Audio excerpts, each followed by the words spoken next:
Assalamu Walaikum. Hello friends, how are you?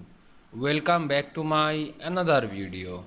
In this video, I am going to show you how to add a new text box in Adobe InDesign.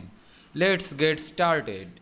At first, you have to open your Adobe InDesign software, then create your presentation or open your presentation or document. Now you can see here are my document.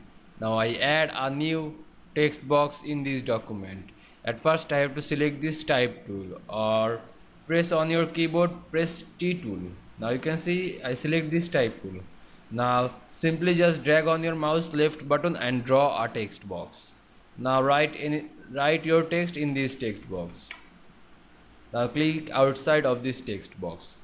Now you can see I add a new text box in Adobe InDesign very easily. I hope you enjoyed my video. Please like, comment, share and subscribe my channel. Thanks for watching.